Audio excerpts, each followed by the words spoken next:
দুঃসম্পর্কের ফুফুকে বিয়ে করা জায়েজ আছে কিনা?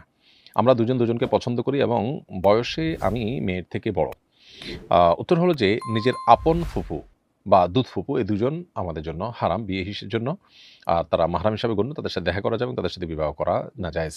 বাবার আপন ফুফু যেমন হারাম, ঠিক তেমনিভাবে দাদার যদি কোনো বোন থাকে, তিনি আবার পর্দাদা যদি থাকে এরকম আ আপনার এই লেয়ারে যে কয়জন আছে তারা যারা ফুফু অথবা ওই আ আপনার বাবার ফুফু কিংবা দাদার ফুফু এই টাইপের যারা আছেন, তারা কিন্তু সবাই আপন ফুফুর মতোই আ ব্লাড সংশ্লিষ্ট এবং তারা সবাই মাহরাম।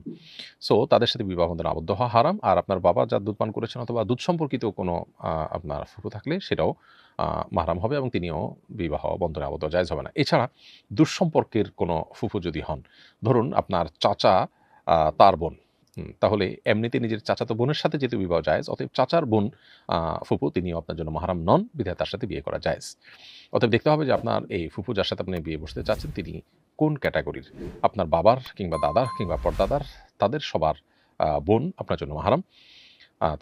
তাদের সাথে বিয়ে করা জায়েজ নাই। কিন্তু আপনার চাচা আ অথবা এই টাইপের যারা আছেন আ তাদের যে বোন তাদেরকে আপনি বিয়ে করতে পারেন।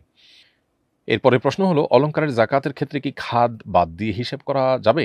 উত্তর হলো খাদ সহ স্বর্ণের বর্তমান যে বাজার মূল্য সে অনুসারে আপনি জাকাত দিবেন। অর্থাৎ স্বর্ণের অধীনে স্বর্ণের খাদও হিসাবে চলে আসবে। এসে খাদসহ বাজার মূল্য যেটা হয় সেই মূল্য হিসেব করে আপনাকে জাকাত কাউন্ট করতে হবে। স্কুলে নিয়ম করা হয়েছে কেউ বাংলায় কথা বললে জরিমানা হবে। তাদের থেকে কি এভাবে জরিমানা নেওয়া জায়েজ হবে?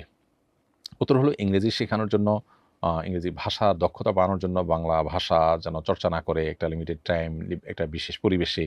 তো এরকম নিয়ম করাতে কোনো অসুবিধা নেই যাতে করে তার ওই ভাষা জ্ঞানটা রপ্ত করতে পারে সে। কিন্তু এজন্য অর্থদণ্ড নেওয়া জায়েজ নাই। অন্য কোনো জরিমানার ব্যবস্থা করা যেতে পারে। যদি অর্থদণ্ড নেওয়াও হয় তাহলে সেটা পরবর্তীতে ফেরত দেওয়ার সিস্টেম থাকা উচিত যে তার অর্থদণ্ডের টাকা দিয়ে তার জন্য কিছু করে দেওয়া হবে বা তাকে ফেরত দেওয়া হবে।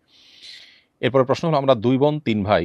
আমার বাবা ভাইদের অনুমতিক্রমে জীবদ্দশায় তার সমস্ত সম্পত্তি আমাদের সকল ভাই-বোনদের মাঝে সমবন্টন করেন।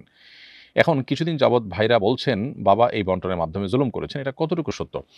আ উত্তর হলো যে বাবা যদি সন্তানদের মধ্যে জীবদ্দশায় সম্পদ বন্টন করতে চান সেটা জায়েজ আছে। তবে পৈতৃক সম্পদের বন্টন মূলত মানুষের মৃত্যুর পরেই হয়। জীবদ্দশার সম্পদ বন্টনের নীতিমালা কি হবে? এটা নিয়ে মতপার্থক্য আছে। একদল আমাদের মতে সমান হারে বন্টন হবে। ছেলে হোক, মেয়ে হোক সবাই সমান পাবে। কারণ এটা হেবা। হেবা বা দান বা গিফট। আর গিফট সমান হারে বন্টন করতে হবে। গিফটের ক্ষেত্রে কোনো কম বেশি করা যাবে না। আবার এর বিপরীতে আরেক দল আমাদের মত হলো যেহেতু উত্তরাধিকারী জীবদ্দশায় বন্টন করা হচ্ছে অতএব আ মিরাসের অনুসারেই বন্টন করতে হবে। অতএব একজন ছেলে যা পাবেন, একজন মেয়ে তার অর্ধেক পাবেন। তো এখানে মতপার্থক্য ওলামাদের আছে। যেহেতু আপনার বাবা সমাহারে বন্টন করে দিয়েছেন, এবারে ছেলেদের মনে কষ্ট থাকা উচিত না এবং আপত্তি তোলা উচিত না, বরং বাবার সিদ্ধান্তকে মেনে নেওয়াটাই হলো তাদের জন্য সমীচীন বা উচিত কর্তব্য।